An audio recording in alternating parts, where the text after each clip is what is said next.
Hello नमस्कार. Vidarbha food and लाईफमध्ये तुमचे सगळ्यांचे स्वागत आहे. तर मग आजची रेसिपी करते आहे रताळी पराठा. तो उपवासासाठी पण खाल्ला जातो आणि ब्रेकफास्टमध्ये पण करू शकता.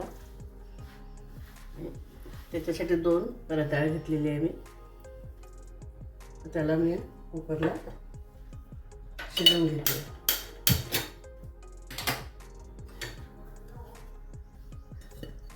2 ठेवलेली आहे कुकरमध्ये.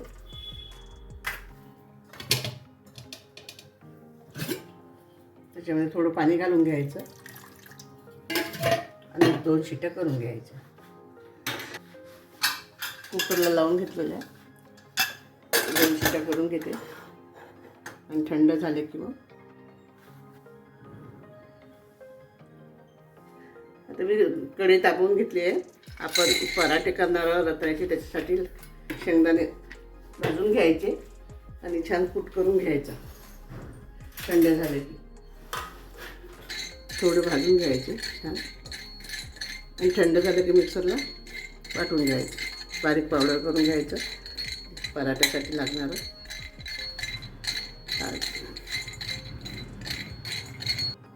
आपलं झाले आहे वाफून, शिजले आहे छान. आता थंड करून मी साल काढून घेते त्याचे.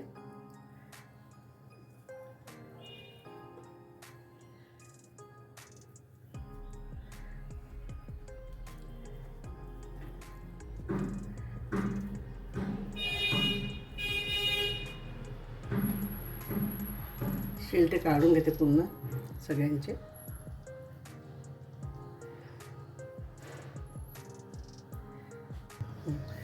छान थंड करून घेते. साल काढून घेतलेले आहे मी सगळे. छान थंड होऊ द्यायचं आणि मग सगळं एकजीव करायचं. सगळं थोडं थंड होऊ देते.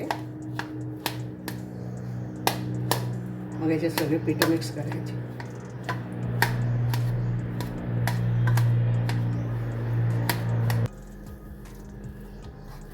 छान मॅश करून घ्यायचं त्याला.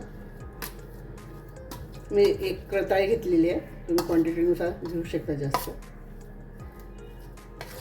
आपण हे उपवासासाठी पण करतो आहे आणि आपल्याला असे पण चालतात. ब्रेकफास्टला कधी पण करू शकतो आपण.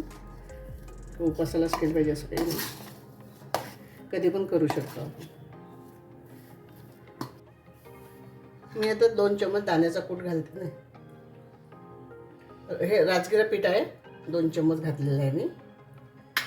आणि हा दाण्याचा कूट आहे, 2 चम्मच दाण्याचा कूट घालते. म्हणजे शेंगदाण्याचा कूट आहे 2 चम्मच. आणि साबुदाणा पीठ घेतलेलं आहे मी अर्धा वाटी. आणि मिरची आणि कोथिंबीर आणि लसूणची कळी आणि थोडं अद्रक घेतलेलं आहे मी. 2 चम्मच राजगिरा पीठ टाकलेलं आहे आणि थोडे मसाले टाकून घेतले.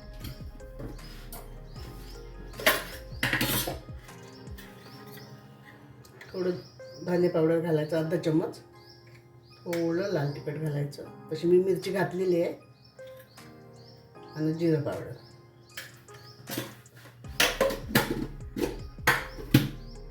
थोडं चवीपुरतं मीठ घालायचं आणि सगळं एकजीव. थोडं कोथिंबीर घालते. उपवासाला करायचं असलं तर कोथिंबीर आपण स्किप करू शकतो. उपवास नसेल तर घालू शकता. हे सगळं एकजीव करून घ्यायचं गोळा आणि 10 मिनिट रेस्ट करायला ठेवून द्यायचं.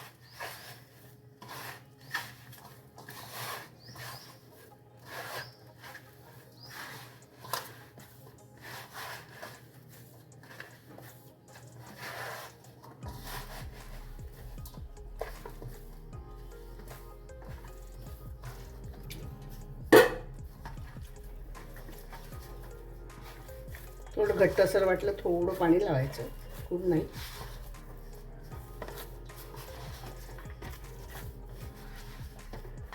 असं गोळा करून ठेवून द्यायचं थोडा रेस्ट करायला.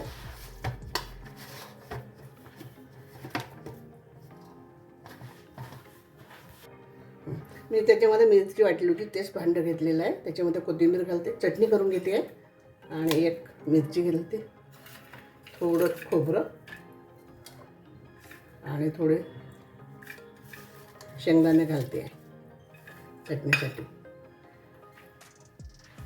चटणी करून घेते. थोडं त्याच्यामध्ये मीठ घालून घ्यायचं आताच चवीला.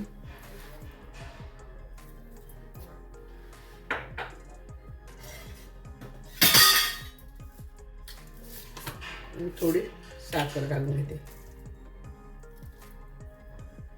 थोडं वाटून घेते मिक्सरला. आणि थोडं लिंबू घालायचं आणि मिक्सरला वाटून घेते. आपली चटणी वाटून झालेली आहे.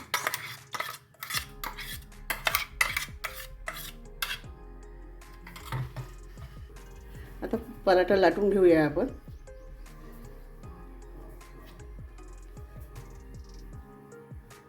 छोटे छोटेच लाटून घ्यायचे.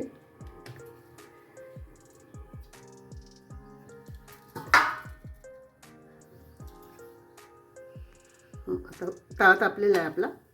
आपण पराठा शेकून घेऊया. छान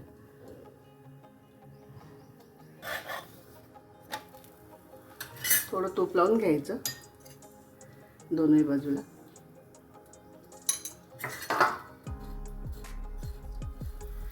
छान भाजून घ्यायचं. दोन्ही बाजूने होऊ द्यायचं छान.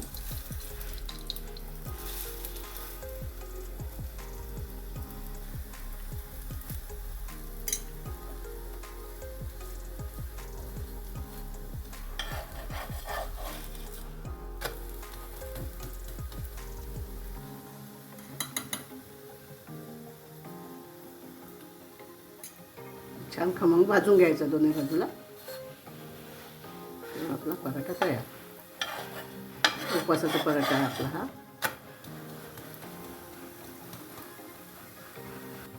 परत आपण लाटून घेऊया.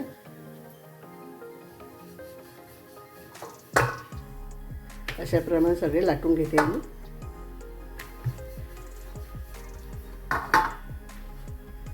आपला छान खरपूस झालेला आहे. आता आपण हा काढून घेऊया.